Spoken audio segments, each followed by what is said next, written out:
అండి ఇవాళ ఆటాడుకుందాం first song shoot చేసాం. అండ్ ఎండ వచ్చినా వాన వచ్చినా అదంతా కలిసి వచ్చింది. పాటకు కూడా చాలా కలిసి వచ్చింది, ఎందుకంటే విలేజ్ నేటివిటీతో నేచర్తో తీసిన సాంగ్ అండ్ సూపర్గా వచ్చింది. ఫస్ట్ అనూప్ ఫెంటాస్టిక్ సాంగ్ ఇచ్చారు, భాస్కర్ భట్ల గారు సూపర్గా రాశారు. అండ్ అది శేఖర్ మాస్టర్ అసలు ఇరగదీశారు. అండ్ డెఫినెట్గా కొత్తగా ఉంటుంది, చాలా కొత్తగా ఉంటుంది. అండ్ డైరెక్టర్ గారు కూడా చాలా inputs from music to lyrics to ఇక్కడ చాలా ఇన్వాల్వ్ అయి చేశారు. అండ్ సాంగ్ కూడా చాలా లావిష్గా వచ్చింది, అది మీరు రేపు స్క్రీన్ మీద చూస్తారు. సో థ్యాంక్ యూ శ్రీనివాస్ గారు అండ్ అందరూ, శివ గారు, డిఓపి మీరు చూస్తారు, రేపు అవుట్పుట్ మీరు చూస్తారు. I'm very satisfied. నేను ఎక్స్పెక్ట్ చేసిన దానికన్నా బెటర్గా వచ్చింది. So thank you everyone. Telugu ప్రేక్షకులకు నమస్కారం అండి. శ్రీనాథ్ కార్పొరేషన్ నుంచి ఆటాడుకుందాం రా 4వ సినిమా తయారవుతుంది. ఆల్రెడీ టాకీ మొత్తం కంప్లీట్ అయిపోయింది, పోస్ట్ ప్రొడక్షన్ ఫినిషింగ్లో ఉంది. సాంగ్స్ యాడ్ చేయడమే మిగిలింది. అందులో ఫస్ట్ సాంగ్ ఇప్పుడు అయిపోయింది. అనదర్ 2 సాంగ్స్ అబ్రాడ్లో ఉంటాయి. లాస్ట్ సాంగ్ సెట్ సాంగ్ ఉంటుంది.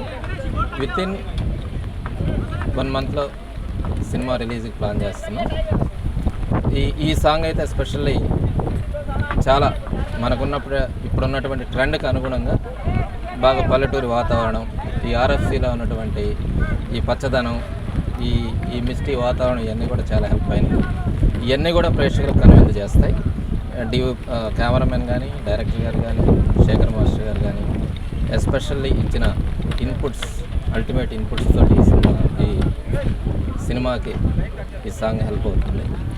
సుశాంత్ మీకు తెలుసు, తను వెరీ స్ట్రాంగ్ స్టెప్స్ వీటిల్లో, ఎస్పెషల్లీ అతనికి ఈ మ్యూజిక్ సెన్స్ ఉండడం మూలాన అనూప్ దగ్గర కూర్చొని నాకు ఈ బీట్స్ కావాలి, ఇలా చేయాలని చెప్పేసి ఇన్స్ట్రుమెంటేషన్తో సహా యాడ్ చేయించుకొని డైరెక్టర్ గారు తను చాలా మంచి మ్యూజిక్ తీసుకొచ్చారు. ఈరోజు వర్క్ చేసిన ప్రతి వాళ్ళకి ఇలాంటి వెదర్లో కూడా చాలా హార్డ్ వర్క్ చేశారు. హృదయపూర్వకంగా కృతజ్ఞతలు తెలియజేస్తున్నాను. శ్రీనాథ్ కార్పొరేషన్ తరఫున ఇంకొక మంచి సినిమా అందించడానికి మా సాయశక్తిలో కృషి చేస్తాం. Thank you very much. ఈ సాంగ్ గురించి కొత్తగా చెప్పాల్సింది ఏంటంటే, మామూలు regular song hero heroine song open చేయగానే ఎక్కడో ఫారిన్లోనే ఎక్కడో ఓపెన్ చేస్తాం, డ్యూయట్ అలా ఉంటాయి పాటలు. మామూలుగా రెగ్యులర్గా నేను చేశాను, అందరూ చేస్తారు అలాగా. బట్ ఈ సాంగ్ లక్కీగా ఈ కథ ప్రకారం ఏంటంటే, ఒక బ్లాక్ అండ్ వైట్లోకి వెళ్ళి వాళ్ళ తాతగారి సాంగ్ నుంచి సాంగ్ తీసుకొని ఒక కొత్త లొకేషన్కి వచ్చే సాంగ్ అనమాట. సో అది ఆడియన్స్ ఫ్రెష్గా ఫీల్ అవుతారని నేను ఫీల్ అవుతున్నాను. సాంగ్ చెప్పిన తర్వాత ఇమ్మీడియట్గా ఎక్స్ట్రాడినరీగా ఉంది కంటెంట్ అని చెప్పింది అనూప్. సో తను చాలా ఇన్వాల్వ్ అయ్యి చేశాడు, చాలా మంచి అవుట్పుట్ ఇచ్చాడనమాట. ఆ బ్లాక్ అండ్ వైట్ పల్లెకు పోదాం పారును చూద్దాం అన్న ఫ్లేవర్ నుంచి ఒక ట్రెండీగా తీసుకురావడం అన్నది అనూప్ చాలా ఎక్స్ట్రాడినరీగా ఇచ్చాడు. తర్వాత శేఖర్ మాస్టర్ తను ఎక్స్ట్రాడినరీగా కంపోజ్ చేస్తున్నాడు చాలా పాటలు. ఈ పాట అదే హీరో గారు అన్నట్టుగా స్క్రీన్ పైన చూస్తారు, చాలా ఎక్స్ట్రాడినరీగా కంపోజ్ చేశాడు శేఖర్.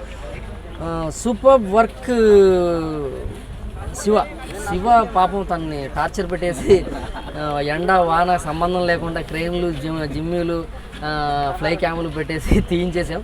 బట్ అవుట్పుట్ ఎక్స్ట్రాడినరీగా వచ్చింది. 100% ఈ సినిమాలో సాంగ్ ఇది హైలైట్ అవుతుంది. ఈ సాంగ్ గురించి మాట్లాడుకుంటారు. Thank you very much.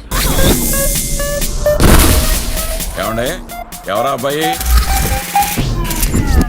చుట్టాల అబ్బాయి.